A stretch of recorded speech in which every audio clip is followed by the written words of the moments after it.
वातावरण काही जातं आता बघून. हा हा हा हा, एकदम खतरनाक विषय.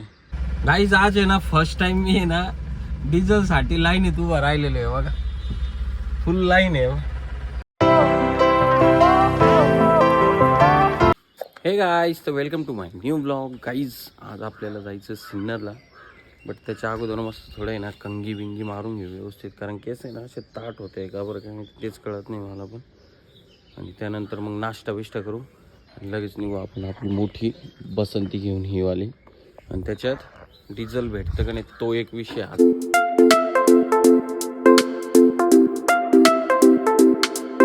गाईज निघालो तर आहे, आता डिझेल भेटतं का नाही तो विषय. एक तर डिझेलची लाईट लागेल आहे बघा. डिझेल काहीच नाही असं समजा बसंतीमध्ये, नाही का. भेटलं पाहिजे कारण आपल्याला जायचं आहे सिन्नरला, लय महत्वाचं आहे. आता नाश्ता वगैरे केला निघालोय, नाही तर मग जवळ डिझेल भेटत नाही तवर तिथं थांबू नाही का कॅम्पमध्ये, कारण दुसरीकडे गाडी जाणार नाही आपली. विषय तोच आहे. आता काय खरं नाही, या युद्धाने ना पार लोकांची ठोकून ठेवली पद्धतशीर. आज आहे ना फर्स्ट टाइम मी आहे ना डिझेल साठी लाईनीत उभा राहिलेलो आहे बघा. फुल लाईन आहे इकडं फुल विषय चालू आहे डायरेक्ट असं समजा. आता किती वेळ लागतो काय माहिती. इथं भेटलं पाहिजे पण डिझेल, कारण आपल्याला जायचं सिन्नरला. आता काय करू, बसंती डायरेक्ट पूर्ण फुल करून घेऊ म्हणजे टेन्शन नाही. ह्याला फुल लाईन आहे गाईज डिझेलची.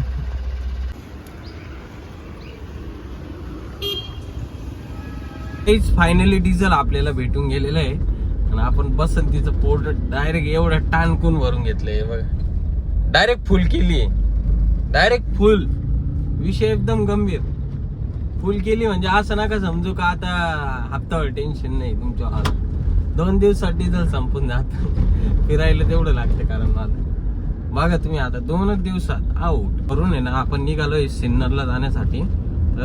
काही सर्वात पहिले जाऊ माळेगाव MIDC मध्ये, तिथले 2-3 कामं ते करू आणि त्यानंतर मग जाऊ मुसळगाव MIDC. तिथून सगळे का गर्दी आहे बघा सिन्नरला पण. बघा लाईनीत डायरेक्ट गाड्या लागलेल्या दिसल्या ते बघा. इकडे बघा फुल गर्दी विषय डायरेक्ट फुल. थोडी तिडकी नाही. बाप रे धन्य. पुऱ्या नाशिक जिल्ह्यामध्ये किंवा पुऱ्या महाराष्ट्रामध्ये फुल गर्दी विषय झालेला असं समजा. म्हणजे यांचा धंदा जो 6 महिन्यात होत नाही तो धंदा 1-2 दिवसातच होऊन जाणार आहे आता पंपावाल्यांचा. आपण आलेलो आहे किरण इन्स्ट्रुमेंटला.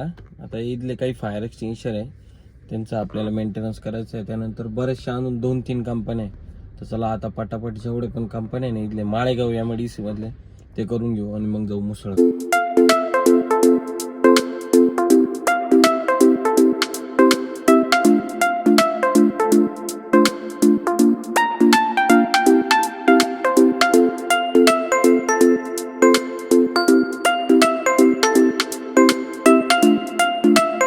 गाईज माळेगाव MIDCचं सगळं काम झालेलं आहे आणि आता आपण निघालोय मुसळगाव MIDC ला. आपल्याला तिथं जायचंय 2 कंपनी.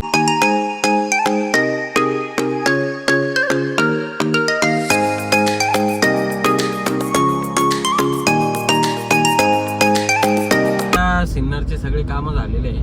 तर आता आपण चाललेले गोडाऊनला, कारण गोडाऊनला जायचं कारण असं आहे का आपल्याला काही फायर एक्सटिंग्विशर तिकडं रिफिलिंग करायचे नाही का. आता जाऊ आणि रिफिलिंग करायला बसू. आता ऑलरेडी आपण निघालोय म्हणजे मुसळगाववर. आता त्याच्यात रस्ते कसे लागते काय. गाईज हा एक पोरगा भेटलेला आहे रस्त्यात आपल्याला. हे बघा आपल्या पुढे आहे नाही का. त्या पोरेने ना शिर्डीला गेला होता वाटतं आणि पुढं डायरेक्ट अशी कोणती गाडी आहे काय, ती ऍक्टिवा आहे का कोणती फसिंग आहे काय भाऊनी काय भारी पालखी बिलकी. कसं आहे गाईस. चला चाललो होता का बटाटे घेऊन येईन, बटाटे घेऊन येईन, बटाटे घेऊन ये, 2 किलो घेऊन येईन, 3 किलो घेऊन ये. आता नादच नाही का, डायरेक्ट 20 किलो बटाटे घेऊन टाकले. बनवा काय बनवायचं आता हे बघा. Direct 20 kilo. नाद कुळाधान का विषय. तर आता आपण आलेले गोडाऊनला घेऊन. हे बघा ते फायर एक्सटिंग्विशर रिफिलिंग करायचे आपल्याला. ऍक्च्युली हे आपले पर्सनल आहे, कोणाचेच नाही. हे पर्सनली आपले किंवा बाकीच्यांचे काही. गाईस आता हे सगळे खोलून ठेवू, घरी जाऊ. घरी बटाटे द्यायचे, बटाटे घेऊन आलो होतो आणि मग कामाला भिडू एकदम पद्धतशीर. पण त्याच्या अगोदर वॉल सगळे ढिल्ले करून टाकू, म्हणजे सगळं प्रेशर डाऊन. माहिती किती वर्षापासून हे जे फायर एक्सटिंग्विशर आहे ना हे रिप्लिंग केले नव्हते काय माहिती. डायरेक्ट वॉशर असतं का मध्ये असे सुईने काढावं लागत होते मला, डायरेक्ट टोचून असे सुई त्याच्यात कोपऱ्यात घुसून मग काढावं लागत. हे धन्य आत्ताशी गाईस हे सगळे फायर एक्सटिंग्विशर रिफिलिंग करून झाले. आता याच्यामध्ये प्रेशर मारायचं आपल्याला आणि एवढी घाण निघालेली बापरे, धन्य आहे काही खरं नाही. तर प्रेशर मारून घेतो. एक तर घाम एवढा येतोय नाही बघा, पूर्ण लाल झालोय मी डायरेक्ट, लाल होऊन गेलो डायरेक्ट, लय खतरनाक होते मला. आता आहे ना पूर्ण अंधार झालेला आपल्या गोडाऊनला. कसं काय माहिती का, हे बघा हे खुल्लं होतं, इकडं पण हिरवी नेट लावून दिली आहे. त्यानंतर हे पण खुल्लं होतं इथलं नाही का, याच्यावरचंच हे पण खुल्लं होतं, तिथं पण हिरवी नेट लावून दिली आहे. आणि ही साईडला तर पहिलेच लावलेली होती ही वाली सगळी, म्हणजे आता पूर्ण आपलं पॅक होऊन गेलेलं आहे डायरेक्ट. आता राहिला विषय गाईच फक्त हे जे वरचे फटे आहे ना या भरायचे आहे. मग चायला वेळच, मला वेळ भेटत नाही, मिस्त्री येत नाही. असं वाटतंय गाईस शनिवारी तुमचा भाऊच मिस्त्री बनणार आहे. कारण ते भरलं ना गाईस तर मग कसं हे जेवढं पण पसारा पडेल का, हे बघा हा सगळा पसारा, हा सगळा व्यवस्थित लावता येईल. त्यानंतर सगळं धुवून चुवून एकदम क्वालिटी काम होऊन जाईल नाही का, म्हणजे टेन्शनच विषय एकदम गंभीर. चला गाईस आता निघू घरी. सगळं झाडू वगैरे मारलं आहे. त्यानंतर हे जे फायर एक्सटिंग्विशर आहे हे सगळे रिफिलिंग करून झालेले आपले. आता जे आरी आणि जाऊ घरी आपल्या. आणि गाईज आय होप की आजचा ब्लॉग तुम्हाला नक्कीच आवडला असेल. तर तुमच्या भावाच्या चॅनलला सबस्क्राईब करा, व्हिडिओला लाईक करा, कमेंट करा. आणि जाता जाता एक वातावरण बघून जा. हे बघा काय तगडं वातावरण आहे. बघ झाड बघितलं काय दिसतंय झाड.